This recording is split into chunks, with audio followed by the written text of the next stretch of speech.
Hello ladies and gentlemen and video game lovers of all kind, and welcome back to the channel. As always, I am your host Brett Murphy, and for today's video I have a brand new top 10 for you all, and I am going to be counting down the top 10 scary games to play in the summer. So yes, we have yet another Summerween themed video. Summerween of course being the combination of Halloween and summer, and if you get that Gravity Falls reference, then we're gonna get along great. As I explained in my last Summerween themed video, the top 10 horror movies to watch in the summer, I absolutely love Halloween. The Halloween/fall season is by far my favorite time of year, but summer, for those of you out there who love summer, I'm sorry to admit, but I hate summer. I don't enjoy the sunshine or the heat or any of it pretty much at all. So I figured why not try to spruce summer up a little bit in my own eyes and in other like-minded folks' minds by injecting some of that joy and happiness that Halloween and the fall time bring me. Hence our Summerween themed videos. Plus, for all of you summer lovers who are still sticking around out there, let's not forget a few things. Summer nights exist. Rainy days exist. Sometimes it's just too freaking hot out. Maybe you have a few buddies over and you want to play some games and just have a good time. So all of this still fits whether you love summer or not. Before I hop into the actual top 10 itself, I just wanted to let you all know that I have an entire playlist dedicated to all of my top 10 videos.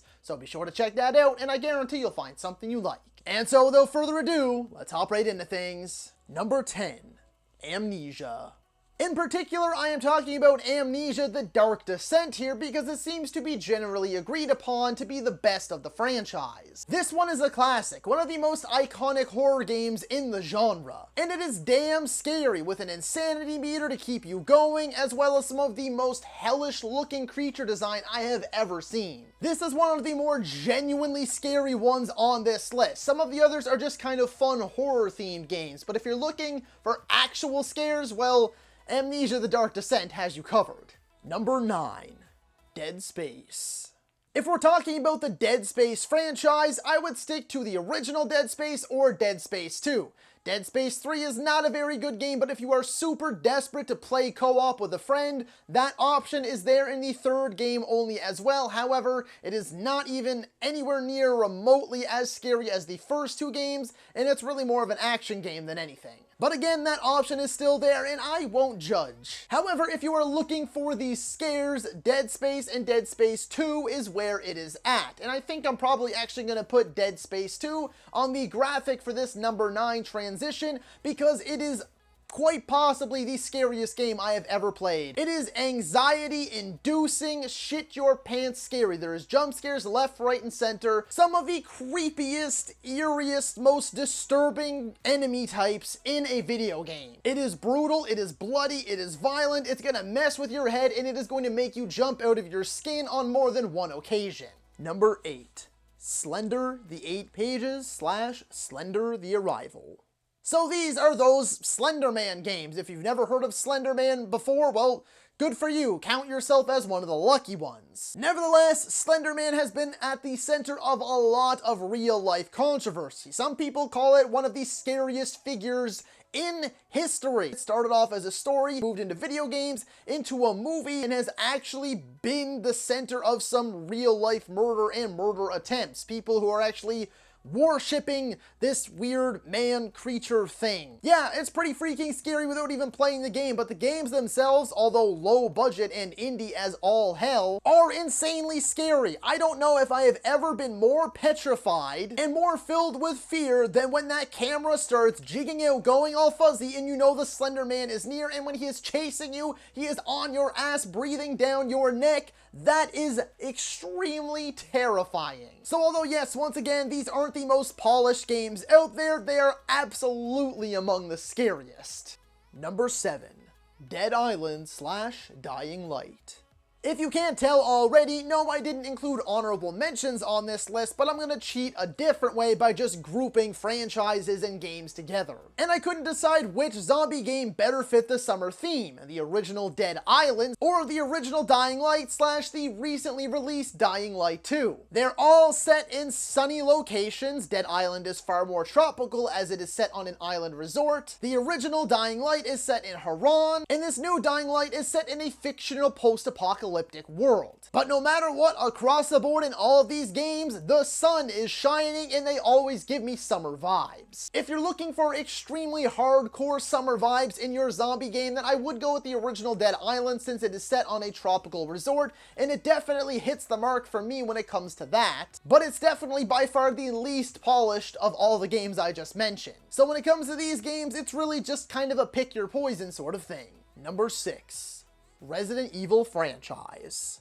Yep, I'm including the entire franchise here for a plethora of reasons. This is likely the most iconic horror franchise out there, at least probably the most well-known, because you have so many video games, and then you also have 7 movies, I think, and there's now a Netflix series too. There's a few different animated movies out there. Yeah, this is one of the biggest franchises in pop culture history, and the video games are where it all started.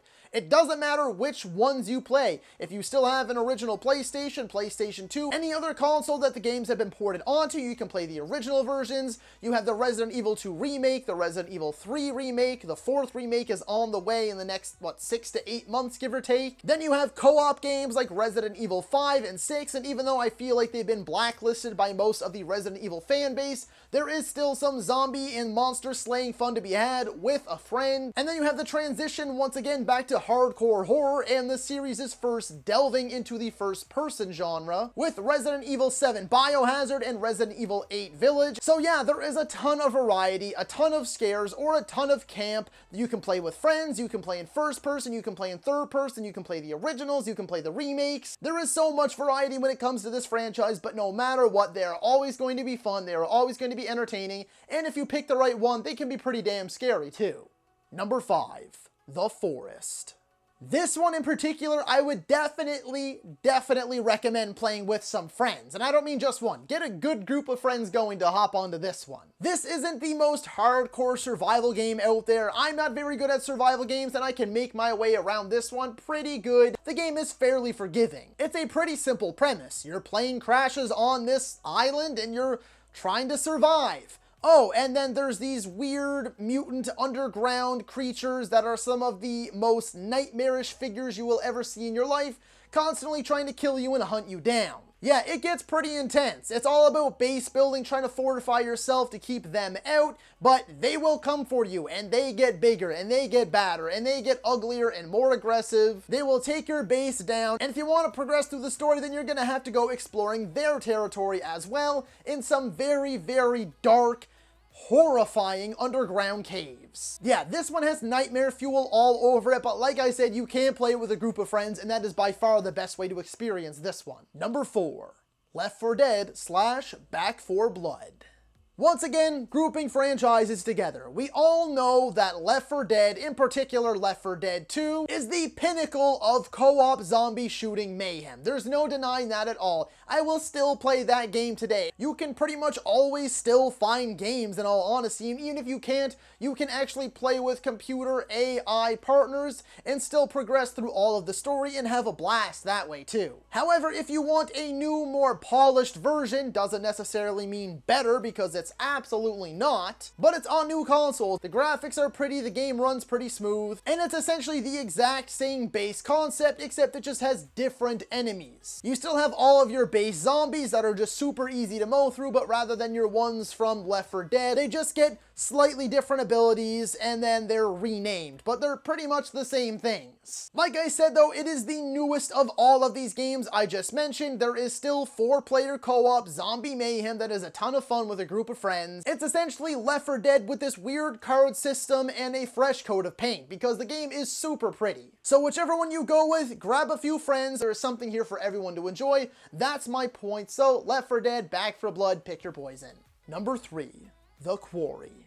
Really, I could have listed any super massive game in here, but if you want one that's going to give you the summer vibes above all else, well, this is the one for you. The recently released The Quarry. It is a bit higher priced than the rest of the Dark Pictures anthology, and that's because it's probably twice the length of any of the Dark Pictures anthology games, and it's meant to be its own standalone thing. However, it's still the same base idea. You have a group of characters, you control them one at a time, you make all of the decisions, the choices, the this and that. It's all up to you to make sure these characters survive. alive. You can get to the end of the game and they're all dead, or you can get to the game and they're all alive, or one playthrough you have some of them alive and not others, the next playthrough you have those others are now alive and these people aren't. It's a mix and match. But the important thing is that it all comes down to how you play. And the reason that this one gives off such summer vibes is because it's set at a summer camp. Again, these games don't really require a ton of playing because there really isn't a lot of gameplay. It's just kind of walking around and then cutscene after cutscene, but it's your decisions that do all the talking here. Not to mention, it's got an all-star cast. So yeah, basically, if you're in the mood to make all the decisions in a horror movie and not know who's going to survive and have it be insanely unpredictable,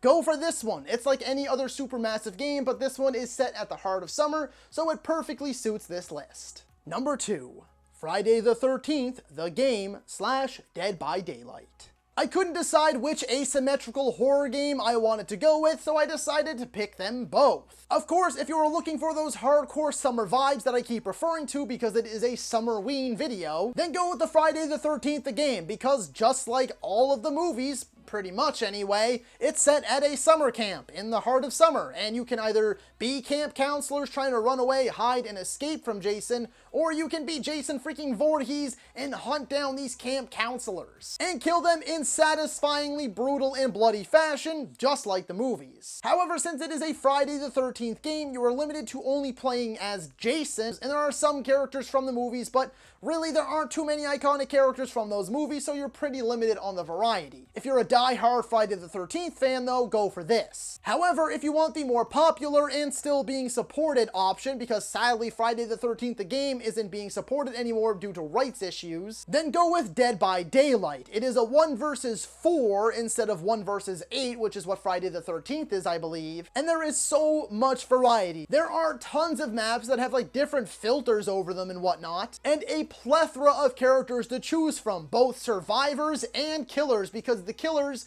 not only is there a ton of original ones that the studio themselves made, backstories and all, different abilities and different looks and designs and everything, but they also have a bunch that they licensed out, and these people are putting in work. You have icons like Michael Myers, Freddy Krueger, Ghostface, but then you also have some you wouldn't even think of, like Pyramid Head from Silent Hill or Nemesis from Resident Evil. There is just so much variety in this one and so much to be had with a group of friends, and that applies to both games. Again, if you do want those summer feels, go with Friday the 13th. However, if you want variety and longevity because the game is still being supported, go with Dead by Daylight. Number 1.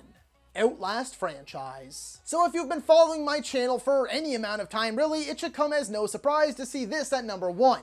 Outlast is my favorite horror game of all time. But I had so much fun playing this game, and by fun I mean full of anxiety the entire time while screaming, biting my nails, white-knuckling the side of my chair, not wanting to move, not wanting to breathe, cold sweats, tremors, genuine fear when going to bed that night, then yeah, a lot of fun with this one. I kid, but in all seriousness, the game is definitely that scary at times. Though the original game and its exceptional DLC, Whistleblower, aren't really set in the summertime, I'd say it's more the fall, it is probably the scariest game I have ever played, so I would recommend that if you are looking to emphasize that scary games to play in summer part. And none of them are very long. However, its sequel, Outlast 2, isn't necessarily dedicated in the summer, but it does take place in a summer time, I think. Like, there's no snow or anything. You're out in these cornfields and you're kind of running away from a cult and stuff like that. So it definitely does have those summer vibes more than the original game and the DLC. It is a bit longer, but I do feel it is the inferior game. Nevertheless, if you're in the mood for a longer story, a protagonist that actually talks, and more outdoorsy stuff to kind of give you that summer feel, then Outlast 2 is still pretty damn good. So as a die-hard fan of the original, I cannot recommend these games enough. So that is all for today's video, folks. Be sure to let me know down in the comments if you agree or disagree with my top 10. While you're at it, feel free to let me know what your top 10 picks are for the scariest games to play in the summer. If you enjoyed that video, be sure to hit that thumbs up button. And if you'd like to see more content, consider subscribing to my channel and ringing that little bell icon. That way you can be notified about all of my latest uploads. And as always, stay safe. Thank you so much for watching, and that's a wrap. Hey you, yeah you, if you made it this far, just know I appreciate you, and while you're here, consider hitting that subscribe button.